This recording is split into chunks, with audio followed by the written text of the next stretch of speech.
Hello friends, welcome back to my channel. और आज हम बनाएंगे नमक पारे। ये बहुत अच्छा चाय स्नैक होता है चाय के साथ खाने के लिए। तो चलिए बनाना स्टार्ट करते हैं। तो सबसे पहले एक कटोरी यहाँ पर मैंने मैदा लिया है। आप आटा और मैदा हाफ हाफ क्वांटिटी में मिक्स करके ले सकते हैं। और थोड़ा सा नमक डालेंगे टेस्ट के अकॉर्डिंग, और डालेंगे थोड़ी सी अजवाइन। चाय के साथ खाने के लिए परफेक्ट होता है नमक पारे। ठीक है। और इसमें डाला है मैंने 3 चम्मच तेल। एक कटोरी में 3 चम्मच तेल डालना है। तो आप मेज़र करके बनाएंगे तो बहुत ही खस्ता और बढ़िया आपके जो है नमक पारे बनकर तैयार होंगे। तो अच्छे से अपने हाथों से इसको तेल को मिलाना है, और उसके बाद थोड़ा थोड़ा पानी डालते हुए आपको इसको आटा गूंदना है। और टाइट आटा गूंदना है, जैसे हम पूड़ी का आटा गूंदते हैं उससे भी थोड़ा सा ज़्यादा टाइट हमें गूंदना है। जितना आप टाइट रखेंगे उतना ही खस्ता हमारे नमक पारे बनकर तैयार होंगे।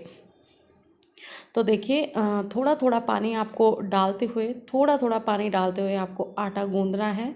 और देखिए, बहुत बार ऐसा होता है गेस्ट आ रहे होते हैं और हमें समझ नहीं आता, बिस्किट नमकीन रख रख के हम परेशान हो जाते हैं कि अब क्या रखें। तो आप नमक पारे बना कर रख सकते हैं, उन्हें खिला सकते हैं, बहुत ही टेस्टी लगते हैं चाय के साथ। और आप इन्हें चाय के साथ, सौंठ के साथ, किसी के साथ भी खा सकते हैं। बच्चों के भी फेवरेट होते हैं। तो देखिए, यहाँ पर ये जो डो है बनकर तैयार हो गया है। इसे मैंने 15-20 मिनट के लिए ढककर रख दिया था। उसके बाद मैंने जब इसकी पेड़ियाँ बनाई तो बहुत ही सॉफ्ट आटा बनकर तैयार हुआ है, और अच्छे से पेड़ी बन भी जा रही है। तो इसको 10 से 15 मिनट रेस्ट ज़रूर करवाएं, नहीं तो ये भुरभुरा आटा हो जाएगा। और जब आप 10 से 15 मिनट रेस्ट करवा के इसको यूज़ करते हैं तो देखिए कुछ इस तरीके से बहुत ही बढ़िया और इकट्ठा आटा तैयार होता है। तो बस आपको बेलन की हेल्प से इसको अच्छे से स्प्रेड करना है, फैलाना है, जैसे कि आप रोटी बनाते हैं। बस बढ़िया पतली लंबी रोटी आपको बनानी है। देखिए, गोल रोटी आपको बनानी है कुछ इस तरीके से। और देखिए, मैं नमक पारे काटने की ट्रिक भी आपको वीडियो में दिखा रही हूँ। पहले आपको लंबाई से काटना है, फिर आपको चाकू को टेढ़ा करते हुए कुछ इस तरीके से बनाना है।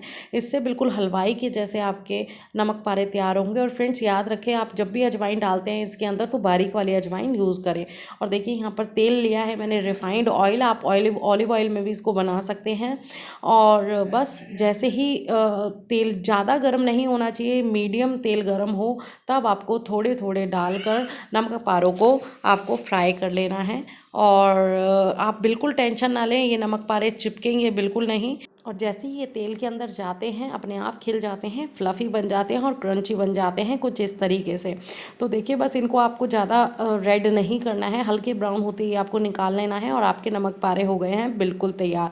तो ये है बिल्कुल परफेक्ट स्नैक आपके लिए चाय के साथ खाने के लिए। तो फ्रेंड्स, अगर आपको ये नमक पारे की रेसिपी अच्छी लगी है तो प्लीज़ मेरे चैनल को लाइक और सब्सक्राइब करना नहीं भूलेगा। Okay, bye bye, take care. फिर मिलते हैं नए वीडियो के साथ।